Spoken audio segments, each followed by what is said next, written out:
पास, ठीक है। तो सबसे पहले राउल्ट का नियम देखो यहां से, ठीक है।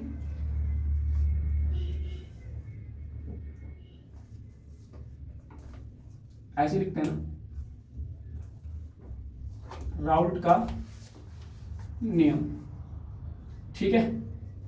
तो इस नियम का प्रतिपादन करने वाले थे, ठीक है, फ्रेंच वैज्ञानिक थे, फ्रेंच वैज्ञानिक, ठीक है। इनका नाम था फ्रैंकोइस मैरी राउल्ट, पूरा नाम, ठीक है। फ्रैंकोइस मैरी राउल्ट, ठीक है। और दिया कब क्या, 1886 में, ठीक है। थोड़ा सा मेरी बात को समझना कि राउल्ट का नियम सन 1886 में फ्रेंच वैज्ञानिक फ्रैंकोइस मैरी राउल्ट के द्वारा दिया गया, ठीक है। पूरा नाम है फ्रैंकोइस मैरी राउल्ट, ठीक है।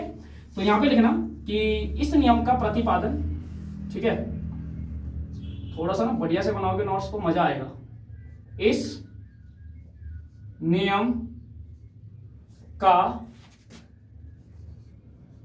प्रतिपादन, ठीक है, इस नियम का प्रतिपादन सन, ठीक है, सन 1886 में कुछ कुछ बुकों में हो सकता है ये जो ईयर है एक्सचेंज मिल सकता है, ठीक है।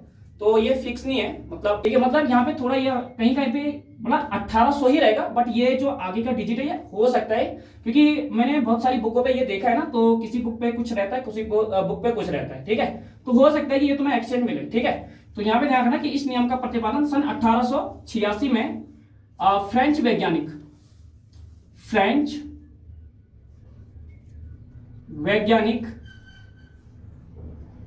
ठीक है, फ्रेंच वैज्ञानिक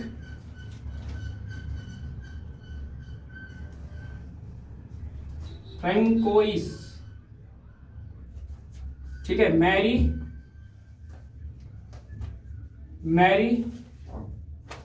राउल्ट ने किया था। सबसे छोटी और इंपॉर्टेंट चीज, ठीक है। तो यह ध्यान रखना कि इस नियम का प्रतिपादन सन 1886 में फ्रैंकोइस ही पढ़ेंगे ना इसको, ठीक है, फ्रैंकोइस मैरी राउल्ट ने किया था, ठीक है। दूसरी चीज अब हम ये जानेंगे कि इसमें उन्होंने बताया क्या था, ठीक है, मतलब किससे संबंधित उन्होंने इस नियम को दिया था। तो इन्होंने बताया था विलियन का वाष्प दाब एंड विलियन का सांद्रण, ठीक है। इससे संबंधित इस नियम का प्रतिपादन किया गया किसके द्वारा, राउल्ट के द्वारा। समझ में आ रही मेरी बात। कभी कभी पूछा जाता है, कभी कभी ये क्वेश्चन पूछा जाता है कि राउल्ट का नियम का प्रतिपादन क्यों किया गया, यह किससे संबंधित है। तो विलियन का वाष्प दाब होगा यहाँ पे, एंड इसके साथ में विलियन का क्या होगा, सांद्रण होगा। इनके बीच में संबंध को उन्होंने स्थापित किया, ठीक है। और इसी से रिलेटेड उन्होंने क्या किया, एक राउल्ट का क्या किया, नियम दिया, मतलब अपना खुद का एक नियम बनाया। क्लियर हो रही मेरी बात, ठीक है। क्या क्या चीजें बताई गई हैं, तो सबसे पहले ये पता होना चाहिए कि राउल्ट का नियम का प्रतिपादन सन 1886 में फ्रेंच वैज्ञानिक फ्रैंकोइस मैरी राउल्ट ने किया था। क्यों किया था, ठीक है। तो इसके बारे में यहां पे लिखोगे कि इस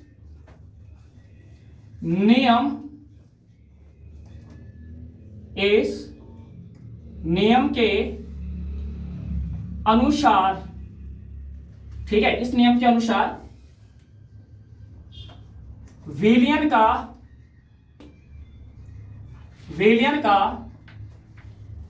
वाष्प दाब तथा विलियन के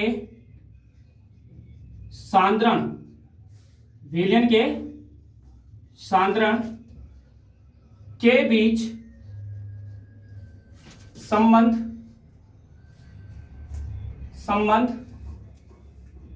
स्थापित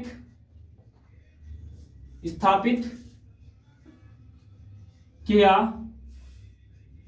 था, ठीक, इतने बात समझ में आ रही है नहीं आ रही है पहले मुझे ये बताओ। ठीक है, कुछ यार मोटी मोटी चीजें पहले पता होना चाहिए, डिटेल में पता होना बहुत जरूरी है। कभी कभी ऑब्जेक्टिव टाइप के क्वेश्चंस पूछ लेता है यहाँ से। ठीक है, और अगर देखो सीधा आता है, मान लो कि ये आता है कि राउल्ट का नियम क्या है, तो तुम्हें डायरेक्ट यहाँ पे स्टेटमेंट देना है। ठीक है, इससे तुम्हें कोई लेना देना नहीं है, बट ये हो सकता है कि तुम्हारा एक प्लस पॉइंट हो, अगर इसको लिखते भी हो तो इससे तुम्हें कोई फर्क नहीं पड़ने वाला। ठीक है, इससे इंप्रेशन अच्छा पड़ेगा। ठीक है, तो सबसे पहले ये पता होना चाहिए कि राउल्ट का नियम का प्रतिपादन सन 1886 में, ठीक है, फ्रेंच वैज्ञानिक फ्रैंकोइस मैरी राउल्ट के द्वारा किया गया। और इस नियम के अनुसार उन्होंने बताया कि जो हमारे पास विलयन का क्या होता है, वाष्प दाब होता है, और जो विलयन का जो सांद्रण होता है उसके बीच में उन्होंने संबंध को स्थापित किया, और यही राउल्ट का नियम कहलाया। ठीक है, मतलब राउल्ट का नियम नहीं कहलाया ये। ठीक है, तो इसके बीच का, इसके बारे में बताया उन्होंने। ठीक है, अभी राउल्ट का नियम क्या है वो अब आएगा, केवल इसके बारे में बताया। ठीक है, अब देखो यहां से, अच्छा पहले इसकी स्टेटमेंट को लिख देता हूं मैं। ठीक है, राउल्ट का नियम। ठीक है, तो राउल्ट का नियम क्या है कि किसी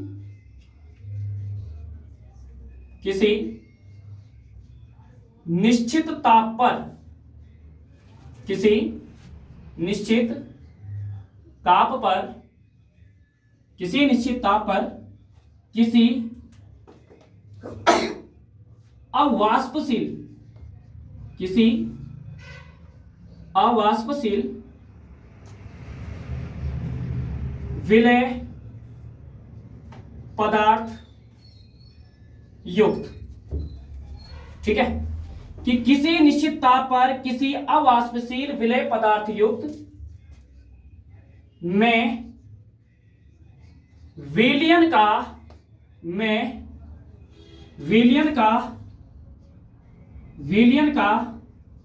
वाष्प दाब, ठीक है, विलयन का वाष्प दाब उसमें उपस्थित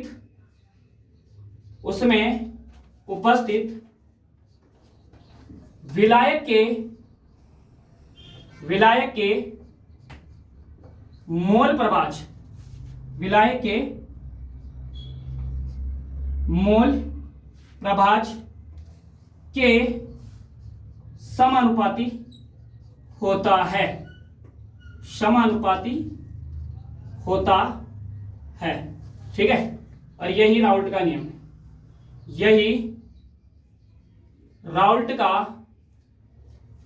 नियम है।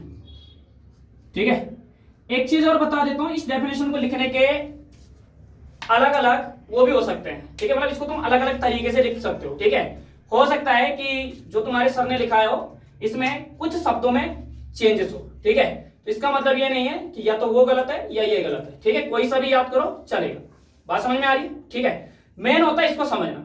ठीक है, तो ये रहा स्टेटमेंट कि किसी, ठीक है, किसी निश्चित ताप पर किसी अवाष्पशील विलय पदार्थ युक्त में विलयन का वाष्प दाब उसमें उपस्थित विलायक के मोल प्रभाज के समानुपाती होता है, यही राउल्ट का नियम है। तो पहले तो ओवरऑल इतनी चीजें पता होनी चाहिए। तो सबसे मेन जो चीज है ना वो ये है भाई, ये, ठीक है, ये सबसे इंपॉर्टेंट रखने वाली चीज है यहाँ पे। और इस चीज को समझने के लिए कुछ पॉइंट को हम यहाँ पे नोट करेंगे, जैसे हमने हेनरी के नियम को समझा था सेम टू सेम इसको भी समझेंगे। ठीक है, तो सबसे पहले हम क्या करेंगे, देखो हम लेंगे एक पात्र, ठीक है, कुछ इस प्रकार से। ये मान लो कि ये तुम्हारे पास कोई एक पात्र है, ठीक है, और इसमें हम लेंगे द्रव, कुछ मात्रा में हम इसके अंदर लिक्विड लेंगे। ठीक है, ये थोड़ा सा समझना भाई।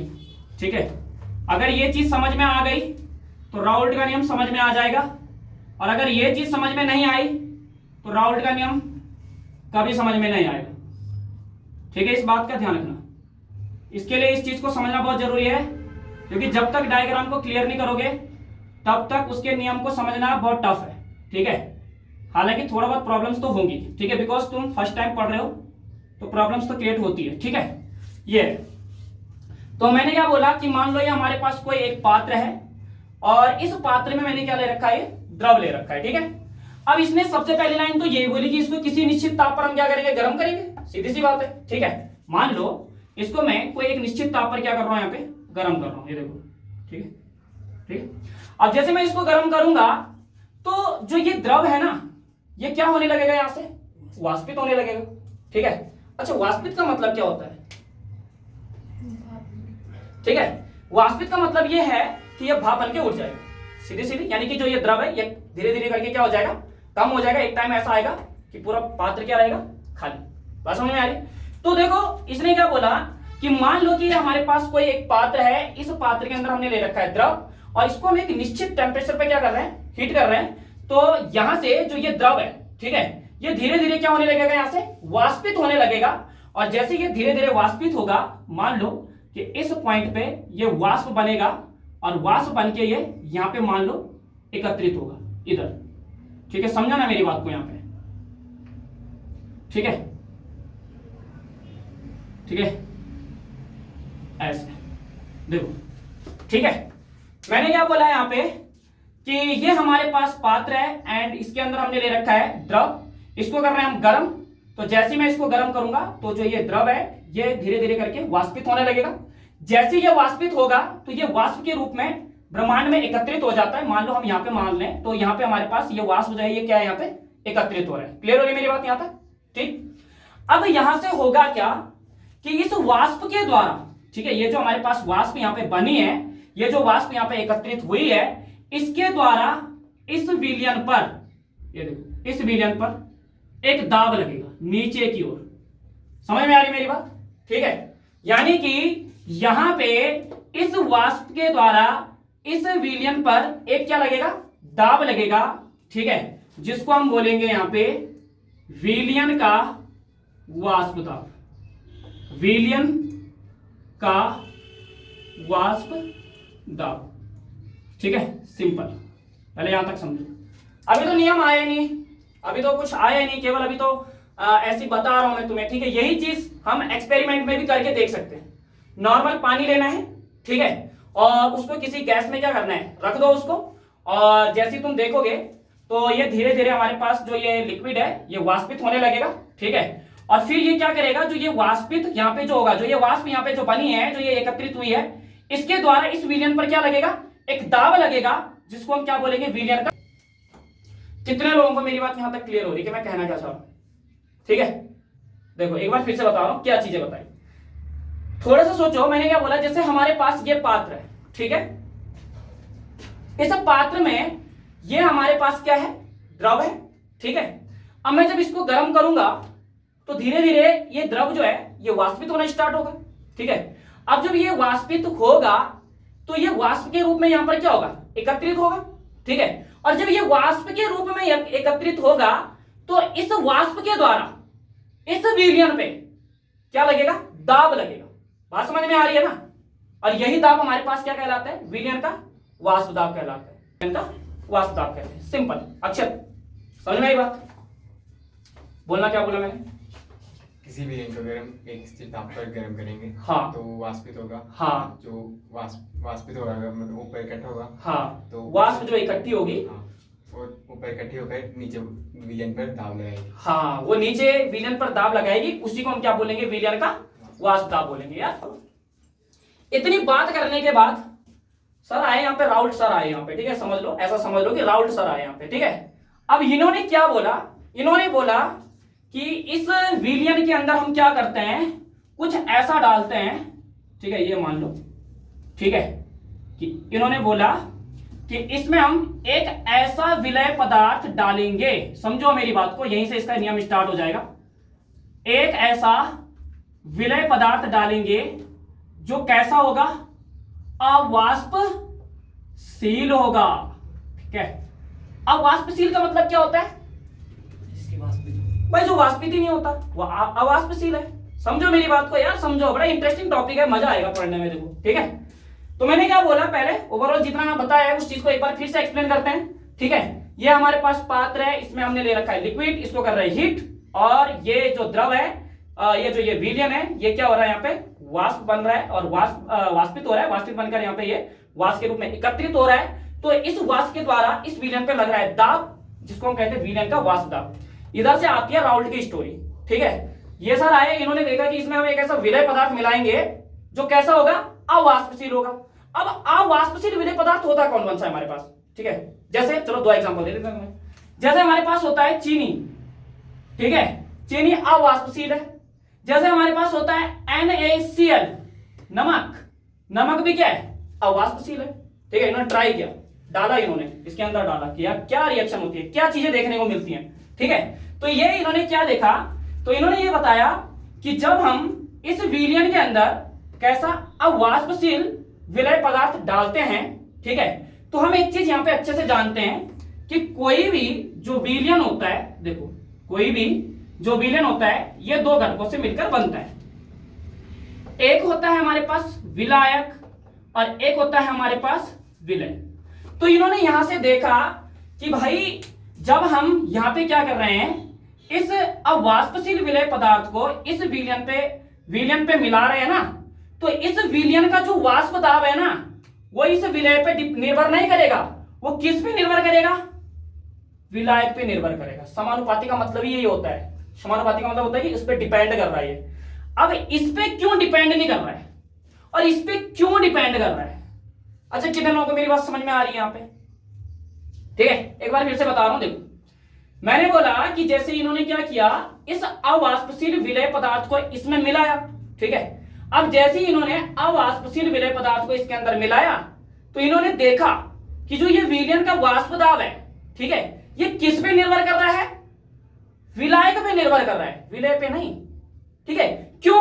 क्योंकि हम अच्छे से जानते हैं कि विलय हमारे पास यहां पे कैसा है, अवाष्पशील है, बट विलायक कैसा है, वाष्पित हो रहा है।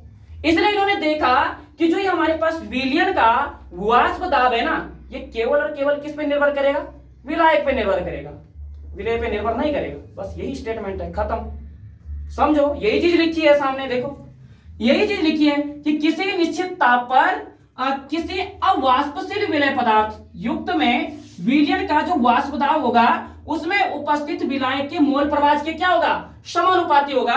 मींस कि इस विलायक पर डिपेंड करेगा। कितने लोगों को समझ में आई बात? कितने लोगों को समझ में आई बात? बोल सकते हो, कोई दिक्कत नहीं है। जहां पे नहीं आ रही है तो फिर से एक्स्ट्रा। अजी समझ में आ गया तो थोड़ा सा समझाइए हमें जरा, हम भी तो समझे। चलो, हाँ पूरा समझाना है मेरे को, मुझे इस चीज से नहीं मतलब, मुझे इस चीज से नहीं मतलब, लिखना तो यही है, हम भी जानते हैं, बट इसको ये क्लियर अगर कर दिया ना भाई, तो इसमें कोई टेंशन नहीं है। और अगर ये क्लियर नहीं है ना, तो इसको तुम रटते जाओ। मतलब आज तुमने इसको याद कर लिया ना, ठीक है, तो ये एक तुम फिक्स टाइम पे याद रहेगा तुम्हें, मतलब जब तक तुम्हें इसकी आवश्यकता है। लेकिन अगर तुमने आज अगर इसको पढ़ लिया यहां से, ये तुम्हें लाइफ टाइम याद रहेगा, तुम इसको नहीं भूल सकते हो, बिकॉज ये सारी चीजें ही यही है, ठीक है। क्योंकि पहले डायग्राम की कॉन्सेप्ट को क्लियर करो कि एक्चुअल में बोलना क्या चाह रहा है, क्या चीजें हैं हमारे पास। और जब हम इसको प्रैक्टिकली करेंगे ना, तो तुम्हें देखने को भी यही चीजें मिलेंगी, ठीक है, देखने को भी यही चीजें मिलेंगी। अभी करके दिखाएंगे, लेकिन मैं फिर से एक बार समझा रहा हूं कि मैंने क्या क्या चीजें यहां पे बोली, फिर आप लोगों को खुद से एक्सप्लेन करना है। इसलिए मेरी बात को एक एक पॉइंट को बड़े ध्यान से सुनना, क्या क्या चीजें बताई गई हैं, ठीक है। देखो हमारे पास मैंने बोला कि सबसे पहले हमने क्या किया, एक हमने ऐसा पात्र लिया, ये पात्र लिया, इसमें हमने लिया लिक्विड, मतलब इसमें हमने लिया यहाँ पे द्रव, इसको हमने एक निश्चित ताप पे किया गर्म। तो ये जो विलयन है ये धीरे धीरे धीरे करके वाष्पित होने लगा, और वाष्पित होने के बाद ये वाष्प के रूप में यहां पे क्या हो गया, एकत्रित हो गया, ठीक है। जब ये वाष्प के रूप में यहां पे एकत्रित हुआ, तो इस वाष्प के द्वारा इस विलयन पर क्या लग रहा है, यहां पे दाब लग रहा है, क्या लग रहा है, दाब लग रहा है। इसी को हम क्या कहेंगे, विलयन का वाष्प दाब कहेंगे। चलो यहां तक तो राउट सर का कोई काम ही नहीं है, अब आए हो, ठीक है। इन्होंने क्या किया, इन्होंने डाला इसमें एक विलय पदार्थ, और ऐसा विलय पदार्थ डाला जो हमारे पास कैसा है, अवाष्पशील है, ठीक है। अवाष्पशील मतलब जो वाष्पित नहीं होता है, NaCl हो सकता है, मैंने डाल के देखा, ठीक है, चीनी हो सकती है, ठीक है। ये हमारे पास अवाष्पशील विलय पदार्थ है। अब हमें इजी, हम अच्छे से जानते हैं कि कोई भी विलयन है दो घटकों से मिलकर बनता है, एक होता है विलायक और एक होता है विलय। तो इन्होंने देखा कि ये जब हमने इसमें इस अवाष्पशील विलय पदार्थ को मिलाया, तो इस विलयन का जो वाष्प दाब है वो इस विलय पे निर्भर नहीं करेगा, वो केवल और केवल इस विलायक पर निर्भर करेगा, बिकॉज ये यहाँ पे वाष्पित होगा और ये हमारे पास अवाष्पित विलय पदार्थ है, तो ये तो वाष्पित ही नहीं हो रहा है ना। समझ में आई मेरी बात। और यही स्टेटमेंट यहां ऊपर लिखा है कि किसी निश्चित ताप पर किसी अवाष्पशील विलय पदार्थ युक्त में विलयन का जो वाष्प दाब होता है उसमें उपस्थित विलायक के मोल प्रवाह के क्या होता है, समानुपाती होता है। सिंपल। कितने लोगों को समझ में आया?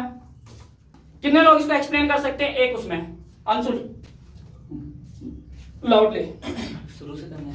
हाँ, जैसे जैसे मैंने बताया फिर यहाँ पे बताना है, जल्दी क्विक। हमारे पास एक पात्र है, हाँ उसमें हमने जल लिया है, हाँ और उस जल को मतलब निश्चित ताप पे हम गर्म कर रहे हैं, हाँ तो जो वाष्पित होगा हाँ तो ऊपर मतलब एकत्रित हो जाएगा, हाँ, वाष्प के रूप में एकत्रित हो जाएगा और उसमें वो नीचे की तरफ उसमें एक दाब लगेगा। हाँ, विलयन में एक नीचे की तरफ दाब लगेगा, वाष्प दाब लगेगा। हाँ, उसको क्या बोलेंगे?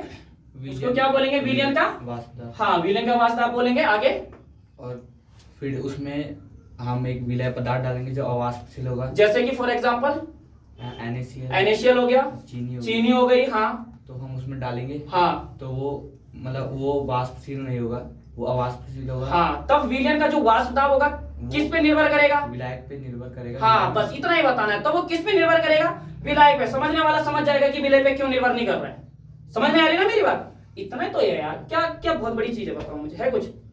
है? देखो एक बारी में दिक्कत हो रही है ना भाई, जब तुमने फर्स्ट टाइम इसको देखा होगा कुछ भी समझ में नहीं आया, तो सेकंड टाइम पढ़ा, third time, fourth, fifth, six, अरे सोचो यार इसको 100 बार पढ़ोगे तो क्यों नहीं आएगा समझ में? आ जाएगा एक टाइम में। समझ में आ रही है? मेन है कि प्रैक्टिस कितनी हो रही है तुम्हारी। मैं सीरियसली कह रहा हूँ, देखो मैं वो सिचुएशन तुम्हारे साथ अपनी शेयर करता हूँ जो मैं खुद फेस करता हूँ। मैंने जब इसको स्टार्टिंग किया ना पढ़ना, तो मैंने स्टार्टिंग लेवल पढ़ा, मुझे भी कुछ समझ में नहीं आ रहा था। मैं सोच रहा था बोल क्या रहा है यार ये, ठीक है। अब इसके लिए ना बड़ा डीपली जाना पड़ेगा तुम्हें, कि तुम्हें ये देखना पड़ेगा यार वाष्पशील क्या होता है। अब जैसे हो सकता है कि जिसने वाष्पशील और अवाष्पशील नहीं पढ़ा ना, वो क्लियर नहीं कर सकता इसको। जिसने विलय और विलायक और विलयन नहीं पढ़ा ना, वो इसको क्लियर नहीं कर सकता। इसका बेस है। समझ में आ रही है ना मेरी बात? इसका बेस क्लियर होना चाहिए पहले। अगर जब बेस क्लियर होगा तो भाई इजीली समझ में आ जाएगा, कुछ भी नहीं है, ठीक है। मैं भी अब सोच समझ रहा हूं कि केमिस्ट्री पढ़ने में आता है मजा, ऐसी बात नहीं है। अगर उसको इंटरेस्ट के साथ पढ़ो तो आता है, प्रैक्टिकली चीजों को करो तो और भी बेहतर समझ में आता है। तो थोड़ा सा समझना पड़ेगा पहले, ठीक है। अच्छा, और कोई यहाँ पे एक्सप्लेन कर सकता है? अभिषेक। और देखो जब इसको पूरा एक्सप्लेन कर देगा ना, फिर ये बताना है कि ये है राउल्ट का नियम, मतलब इस टाइप से बताया गया है, ठीक है। जैसे इसको पूरा एक्सप्लेन करने के बाद फिर ये चीजें बतानी है। यहाँ पे स्टार्ट करो। सबसे पहले हमारे पास एक पात्र है, हाँ। जिसमें हमने एक द्रव ले रखा है, हाँ। इसको हम फिक्स टेम्परेचर पे गर्म करते हैं। गुड। तो जो ये द्रव है ये वाष्पित होकर ऊपर एकत्र हो जाएगा, और फिर जो ये जो वाष्प है इसके द्वारा मतलब जो शेष द्रव है हाँ। उसमें मतलब उसमें एक दाब हाँ, उसमें दाब लगेगा, हाँ। जो विलयन का वाष्प दाब होता है। हाँ। और फिर इसके बाद जो एक फ्रांसीसी वैज्ञानिक थे, हाँ। राउल्ट थे, उन्होंने मतलब जो ये द्रव है इसमें एक अवाष्पशील विलय पदार्थ मिलाया, जैसे चीनी और NaCl। फिर उन्होंने पाया कि जो विलयन का वाष्प दाब है वो मतलब विलय पर मतलब निर्भर नहीं करता है, विलायक पर करता है निर्भर। हाँ, और इससे क्या निष्कर्ष निकला? इसके जो नियम है, मतलब जो विलयन का मतलब वाष्प दाब में अवनमन है, हाँ। वो मतलब विलायक के मूल प्रवाह के समानुपाती होता है। हाँ, ऐसा भी तुम इसको बोल सकते हो, ठीक है। तो ये चीज है, वो देखो कितना अच्छे से एक्सप्लेन कर रहे हैं। अब इसको हम क्या करेंगे, थोड़ा सा प्रूव करेंगे, ठीक है। तो हम यहाँ पे लिखेंगे, ये बड़ा इंपॉर्टेंट है, कल इसके न्यूमेरिकल लगाएंगे। राउल्ट के नियम का गणितीय व्यंजक। देखो भैया समझो। अच्छा, एक चीज और मैं तुम्हें इसमें थोड़ा पहले समझा देता हूं। अच्छा देखो, जैसे हमारे पास ये विलयन है, ठीक है, समझो मेरी बात को। जैसे हमारे पास ये विलयन है, तो हमें पता है कि भाई इस विलयन के हैं दो घटक, ठीक है। एक है हमारे पास विलायक और एक है हमारे पास विलय। इस चीज की हमें आवश्यकता पड़ेगी अभी, ठीक है। विलायक को हम बोलेंगे A घटक, विलय को हम बोलेंगे B घटक, ठीक है। तो इसका जो मोल प्रवाह होगा वो कितना होगा यहां से XA, और इसका मोल प्रवाह कितना होगा यहां से XB। अच्छा, विलायक का जो वाष्प दाब होगा वो कितना होगा PA, और इसका जो वाष्प दाब होगा वो कितना होगा PB। इतनी बात समझ में आ रही है, ठीक है। कि हमारे पास जो ये विलयन है इसमें हमारे पास दो घटक विलय और विलायक है। विलायक का मोल प्रभाज x है, विलय का मोल प्रभाज x b, इसका वाष्पदाब p है और इसका वाष्पदाब p b। ठीक है, अब यहां पे देखो, अब हमें राउल्ट के नियम का गणितीय व्यंजक निकालना है। तो सबसे पहले हम क्या लिखेंगे इसमें कि माना किसी अवाष्पशील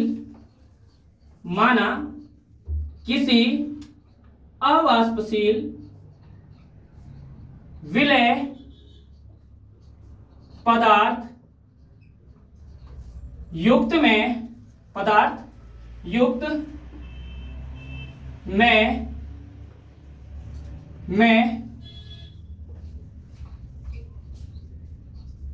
में विलयन का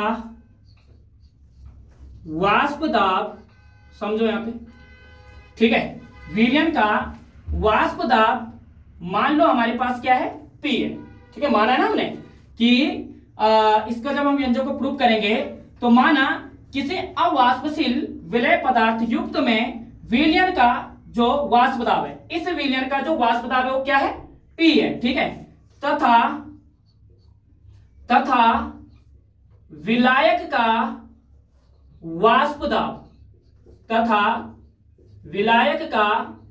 वाष्पदाब कितना है, Pa है। समझ रहे हो मेरी बात को? ठीक है, Pa है, तब विलायक का वाष्पदाब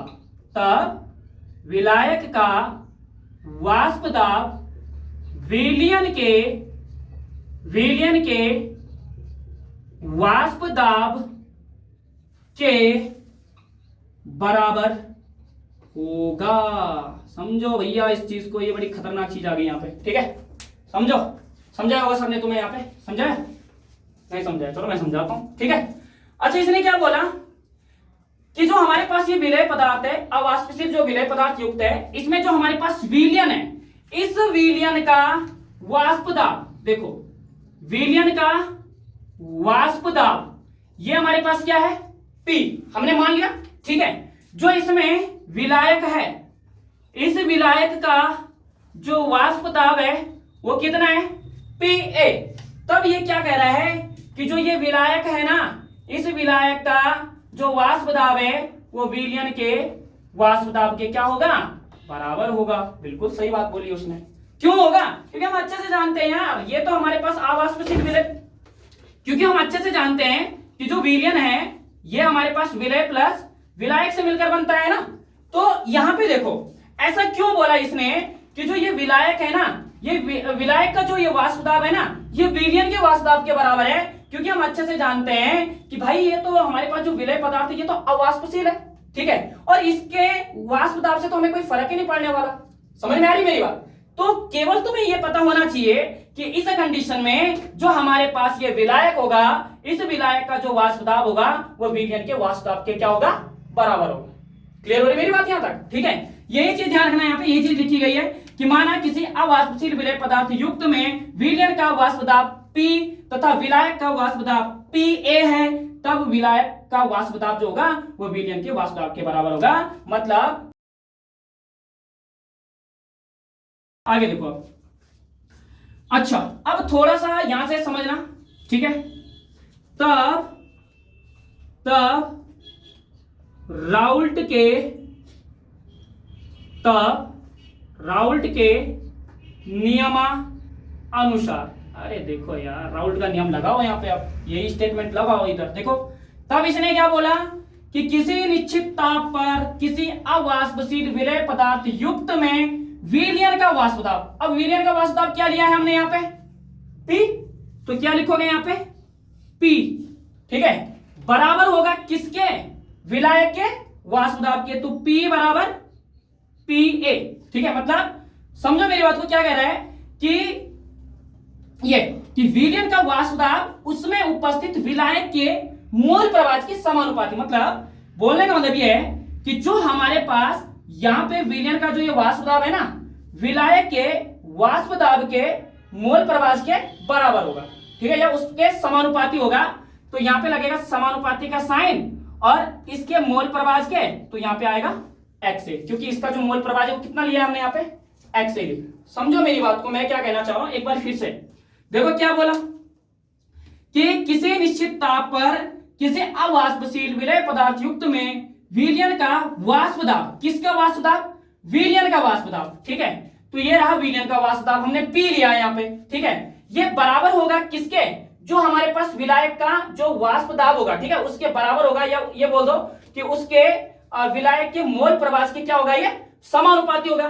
तो विलायक का जो हमारे पास क्या है, विलायक का जो हमारे पास वाष्प दाब है वो हमारे पास PA है, और ये किसके समानुपाती है? यहाँ पे इसके मोलों के। समझ में आ रही मेरी बात? ठीक है, देखो यहां से जब हम इसको मैथमेटिकली प्रूव करेंगे तो तुम्हें यह बताना है कि माना किसी अवाष्पशील विलय पदार्थ युक्त में विलयन का वाष्प दाब क्या है? P मान लिया ना, सपोज किया, मान लिया हमने, ठीक है। तथा अरे वाष्प दाब को किससे रिप्रेजेंट करते हैं? P से, ठीक है। ये तो नॉर्मल चीज है, तो पता ही होगा तुम्हें, ठीक है। अब ये थोड़ी बताऊंगा मैं ये P क्या है ना, ठीक है। तो बहुत ही बिल्कुल छोटा हो जाएगा। तथा विलायक का वाष्प दाब PA है, तब विलायक का वाष्प दाब जो होगा वो विलयन के वाष्प दाब के क्या होगा? बराबर होगा।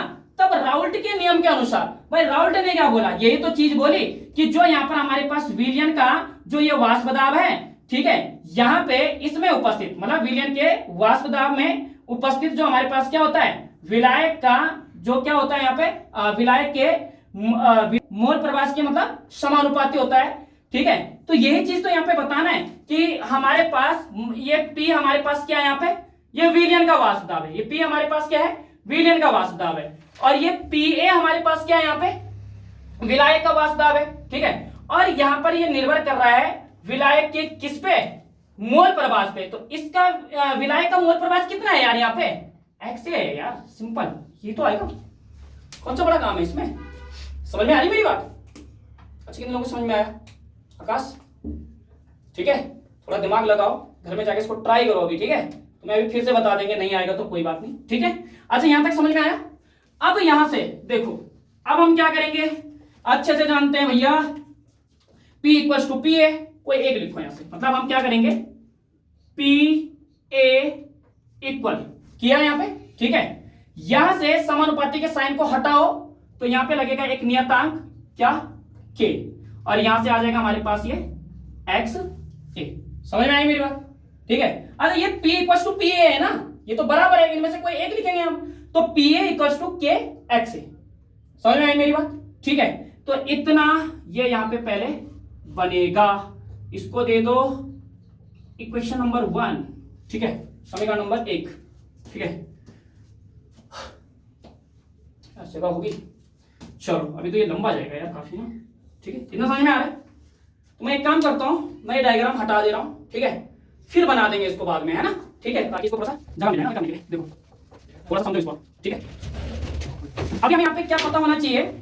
देखो यहां पे हमें ये अब ये पता होना चाहिए कि शुद्ध विलायक का वाष्प दाब कितना होता है, ठीक है। शुद्ध विलायक का वाष्प दाब कितना होता है और शुद्ध विलायक का मोल प्रवाह कितना होता है, ठीक है।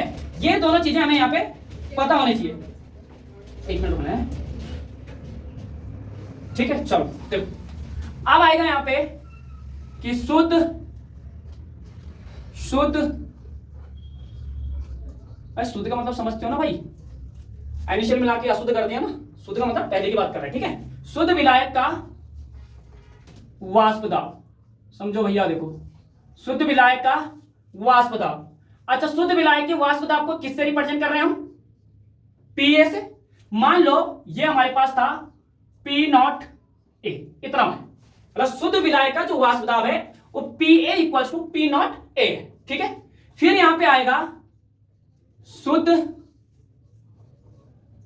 विलायक का मोल प्रवाह, मोल प्रवाह किसका? XA का, ठीक है। तो कितना आएगा? वो कितना होता है? 1 होता है, ठीक है। ये फिक्स है कि जो शुद्ध विलायक का मोल प्रवाह होता है वो कितना होता है? 1 होता है, चाहे वो कितने भी घटक क्यों ना हो, सबका कितना होगा? 1 ही होगा, ठीक है। अब कुछ नहीं करना, यहां पे लिखेंगे कि PA equals to P0 A तथा या और एक्स ए इक्वल टू 1 का मान समीकरण नंबर 1 में रखने पर, समीकरण नंबर 1 में रखने पर, अच्छा एक मैं पुटअप कर दो यार इसको, ठीक है। तो जैसे समीकरण नंबर 1 में रखेंगे तो ये है समीकरण नंबर 1, ये आ जाएगी यहां से पी ए इक्वल के एक्स ए। तो पी ए की वैल्यू तो आ जाएगी पी नॉट ए, के की कोई वैल्यू नहीं है, इंटू इंटू है, एक्स मत समझना इसको, एक्स ए की वैल्यू कितनी है 1, तो ये आ जाएगा पी नॉट ए बराबर आएगा कितना के, मतलब के इंटू 1 में होगी तो के ही आएगा, यानी कि K equals to P not A. ठीक, ये बात समझ में आ रही है। अब यहां पे क्या करना है कि के का यह मान, इसको भी के का यह मान, इसको भी पुटअप करेंगे समीकरण नंबर 1 में रखने पर। कहां रही समीकरण नंबर 1, ये है, इधर ही रखो इसको। तो ये है पी ए बराबर के एक्स ए। अच्छा यहां पे एक पी ए तो ऐसी रहेगा, के की वैल्यू कितनी आ जाएगी यहां पे पी नॉट ए, और एक्स ए नहीं है हमारे पास, इसको हम एज इट इज रखेंगे। ये है भाई तुम्हारा नियम, राउल्ट का नियम ही यही है। क्या यार, राउल्ट का नियम, ये रहा राउल्ट का नियम, ठीक है, यही होता है राउल्ट का नियम, P A equals to P not A X A. ठीक है, तो ये तो हो गया यहां तक की बात, लेकिन इसको अभी थोड़ा सा और आगे बढ़ाएंगे। ठीक है, क्या चीजें लिखनी है इसमें कि यदि देखो कि यदि विलयन में उपस्थित, समझो, यदि विलयन में उपस्थित विलय के मोल प्रभाज, विलय के मोल प्रभाज एक्स बी हो तो, ये लो थोड़ा सा चेंज कर दिया। ठीक है, अब ये कह रहा है कि यदि इस विलयन में उपस्थित विलय के मोल प्रभाज क्या हो यहाँ पे एक्स बी हो तो इस कंडीशन में क्या स्थिति आएगी इसकी, समझ रहे मेरी बात को। ये राउल्ट का नियम यहां तक क्लियर हो चुका है। ठीक है, कि यदि इस विलयन में उपस्थित विलय के मोल प्रभाज कितना हो एक्स बी हो तो तब इसमें, अच्छा इसमें टोटल घटक कितने हैं हमारे पास, 2। ठीक है, एक है हमारे पास एक्स ए और दूसरा है हमारे पास एक्स बी। ठीक है, किसके बराबर हो जाएगा 1 के बराबर हो जाएगा, यानी कि इन दोनों घटकों का जो मान आएगा, इन दोनों घटकों की जो वैल्यू होगी वो कितनी होगी यहाँ पे 1 होगी।